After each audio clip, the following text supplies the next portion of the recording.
Voici l'histoire inédite de Dina, une femme juive qui s'est convertie à l'islam il y a 30 ans. Nous l'avons ramenée ici il y a un mois lorsqu'elle a quitté son mari et ses 5 enfants qui vivent toujours dans les territoires occupés.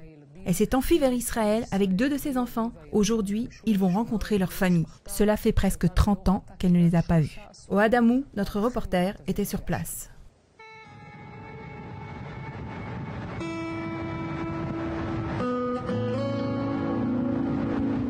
Alors Dina, où allons-nous à présent? Chez mes parents, chez ma mère. Cela fait combien de temps que vous ne les avez pas vus? 25 ans. Et à quoi vous attendez-vous? Vous êtes-vous préparé mentalement? Je suis très émue. Je ne sais pas ce qui va se passer. Vous l'avez vue en photo? Vous savez à quoi elle ressemble? Non, pas du tout. Vraiment pas. Je n'ai pas de photos, je n'ai rien.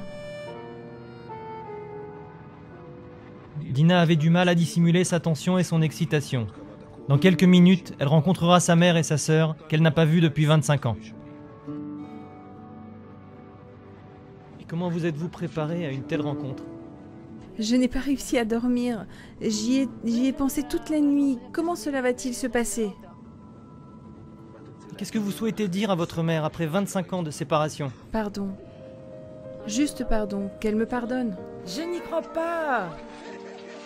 Voilà à quoi ressemblait Dina il y a seulement un mois. Ce jour-là, nous l'avons escortée alors qu'elle s'était enfuie et avait quitté sa maison dans un village arabe à proximité de Toul-Karem avec ses 2 enfants. Elle a laissé derrière elle 30 années de mariage, un mari violent et 5 enfants. Elle a fui pour ne jamais revenir. L'organisme Yad Le'achim l'a aidée à s'échapper des territoires occupés et aujourd'hui, en Israël, elle sort de la clandestinité pour finalement boucler la boucle. Cet endroit vous semble familier. Où sommes-nous? Je reconnais la route, mais ce bâtiment, c'est la première fois que je le vois. Oh, nous arrivons au marché.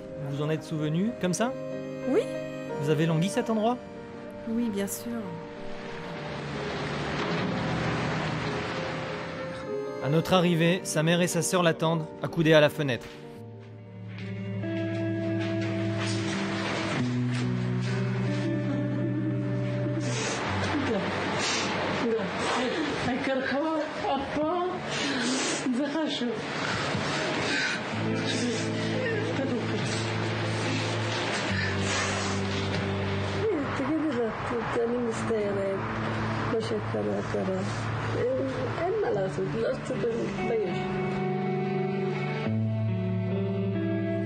Tu me pardonnes?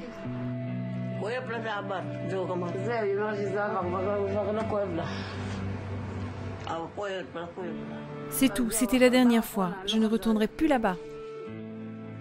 Où est la photo de mon père? Elle était là, la grande. Les parents de Dina avaient au fil du temps acquis la certitude que leur fille était morte. Ils étaient même allés une fois à la morgue d'Abou Kbir pour identifier un corps qui était susceptible d'être le sien. Aujourd'hui, les événements passés ont laissé place à la nostalgie et à l'émotion. Et ensemble, elles essayent de colmater les brèches. Nous avons une maison là-bas, 2 pièces.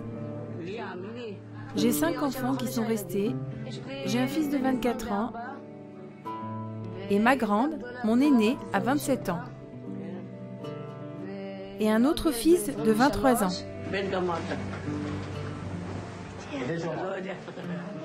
Pour la première fois, les 2 enfants qui ont fui avec leur mère rencontrent leur nouvelle famille.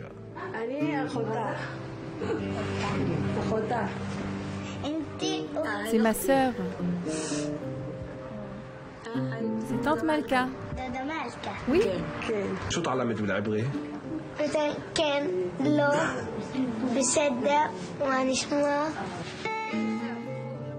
Ces 2 enfants sont brutalement passés d'un village palestinien à une ville juive.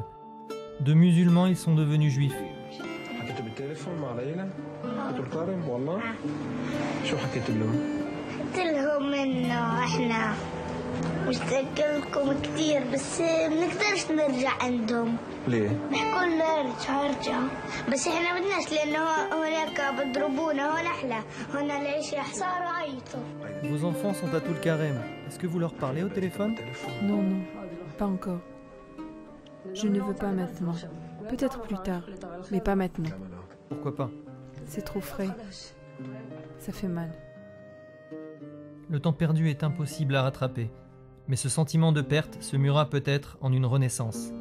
Après 30 ans, Dina ressent qu'elle est revenue à la maison et aujourd'hui, elle souhaite réaliser son rêve, élever ses enfants en tant qu'Israéliens en sécurité.